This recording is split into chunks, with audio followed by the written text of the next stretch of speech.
आज के जो हमारे 7 to 13 क्वेश्चंस हैं, कैम्ब्रिज 20 के पैसेज 1 के, ये हैं complete the notes below. Fill in the blanks ही होते हैं, ये सीक्वेंशियल होते हैं। चूज वन वर्ड एंड और a number. One word and और अ नंबर क्या हुआ? या तो हमारा आंसर सिर्फ एक वर्ड का होगा या सिर्फ एक नंबर का होगा, या वन वर्ड के साथ नंबर भी हो सकता है। क्यों? Because one word and the number means दोनों, वन वर्ड और नंबर मीन्स दोनों में से एक। तो अब अपना देखते हैं आंसर। न्यूजीलैंड कैकेपो और type of parrot. Diet consists of, तो इस पैरट की हमने डाइट के बारे में सर्च करना है। Fern fronts, various parts of a tree and, देखो इस क्वेश्चन में दो चीजें ऑलरेडी दी हुई हैं। डाइट में फर्न फ्रॉन्ट्स भी है, various parts of a tree भी है, तीसरी चीज हमने फाइंड करनी। जैसे हम ऑलरेडी पढ़ चुके हैं इस पैसेज को ट्रू फॉल्स के लिए, तो हमें फर्स्ट पैराग्राफ का पता है कि इसमें तो इस बर्ड की डिस्क्रिप्शन थी।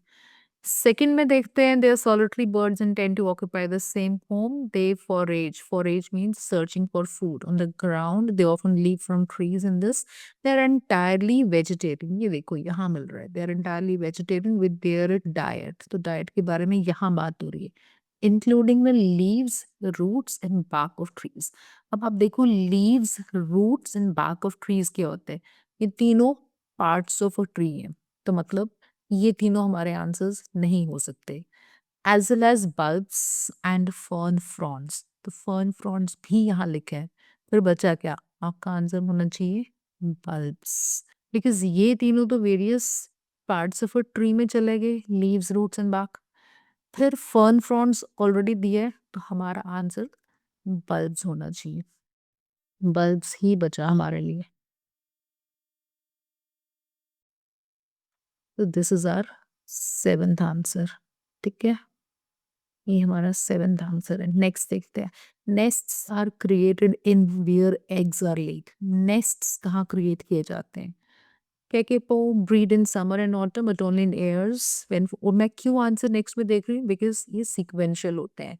Mails play no part in incubation, females alone incubate eggs, और यहाँ इंक्यूबेशन की बात हो रही है तो मतलब नेस्ट की बात भी होगी। The 1 to 4 eggs are laid in soil। कहाँ ले किए जाते हैं एग्स? सॉइल में, which is repeatedly turned over before and during incubation. Nests are created in where eggs are laid। तो यहाँ नेस्ट्स की डायरेक्टली बात नहीं हुई, पर एग्स की लेइंग की बात हुई है। तो एग्स कहाँ ले किए जाते हैं? सॉइल में। This is our eight answer, soil. तो ये क्या होना चाहिए? सॉइल में एच लिख देते हैं। फिर अराइवल ऑफ पॉलिनेशियन सेटलर्स, जब वो लोग सेटल हुए Polynesians, the dash of the kakapo were used to make clothes. अब कैकेपो के किस चीज को यूज किया जाता था टू मेक क्लोथ्स? देखते हैं।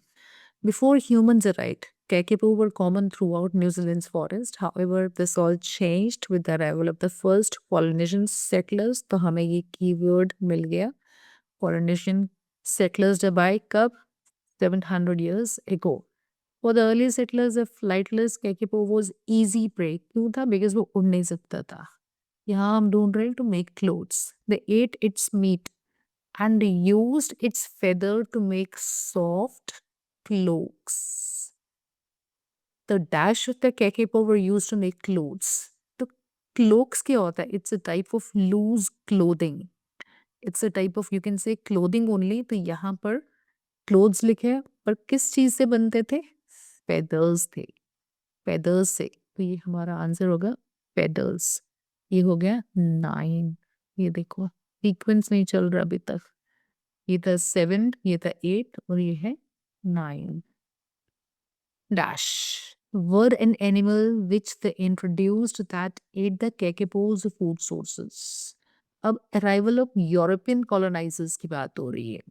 यूरोपियन कॉलोनाइजर्स जब आए तो एक एनिमल इन्होंने इंट्रोड्यूस किया जिसने कैकेपो के फूड सोर्सेज पे अटैक करना स्टार्ट कर दिया, या उनके खाने के सोर्सेज को खाना शुरू कर दिया। डैश वर एन एनिमल, तो हमें अब ढूंढना है यूरोपियन कॉलोनाइजर्स का। By the time European colonizers arrived in the early 1800s, Kakapo had become confined to the central North Island and forested parts of South Island.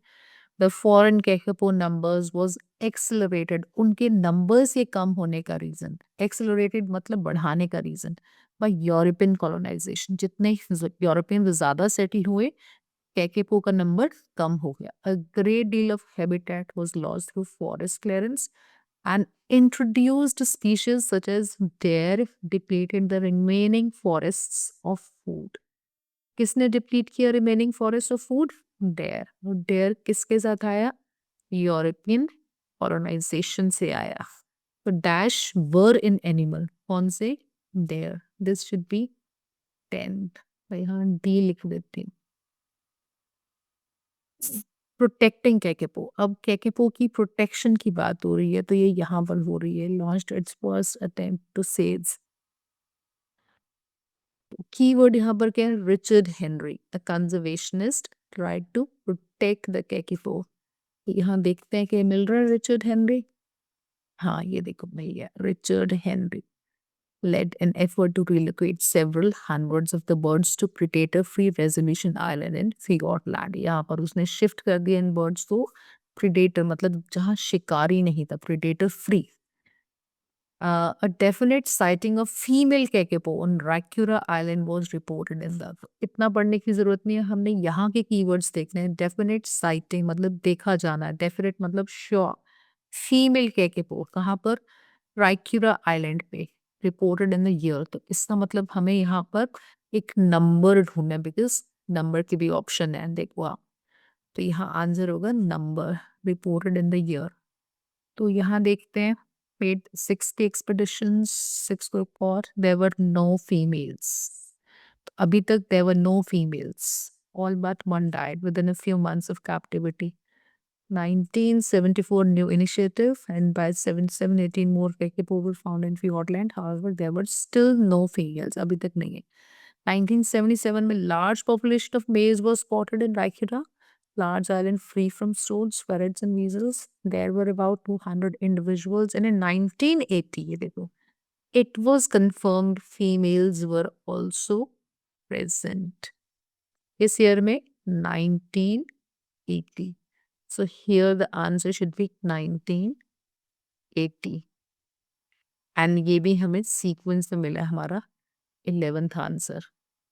12th question है the recovery plan included an increase. तो मतलब इस question में recovery plan की बात होगी, N इंक्रीजन।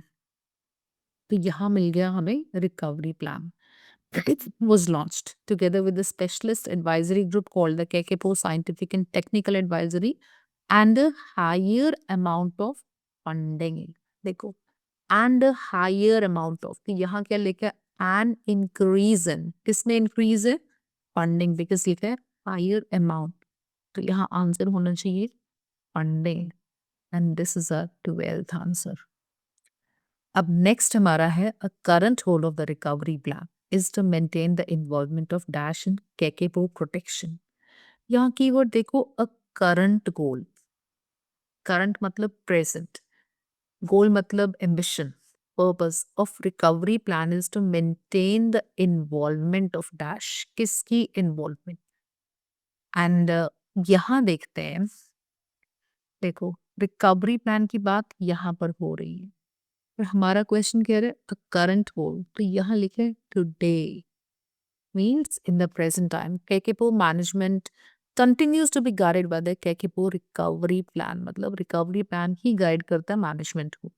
Its key goals are, main goals are minimize the loss of genetic diversity in the Kekepo population, restore or maintain sufficient habitat to accommodate the expected increase in the Kekepo population, and ensure stakeholders continue to be fully engaged in the preservation of the species। किनको fully engaged रहना है? Stake holders को। और यहाँ क्या लिखा है? Involvement of. तो इन्वॉल्वमेंट ऑफ, और यहाँ text fair to be fully engaged. किनको एंगेज रहना है? Stakeholders continue to be fully engaged in the preservation of the species. तो हमारा 13th आंसर होना चाहिए स्टेक होल्डर्स। Stake holders. तो इससे आपको ये तो ज़रूर समझ आया होगा कि ये बहुत इजी क्वेश्चंस होते हैं, प्लस ये सीक्वेंशियल होते हैं और पैराफ्रेज्ड होते हैं और कैसे हमें ध्यान से समझना है और अपने आंसर्स को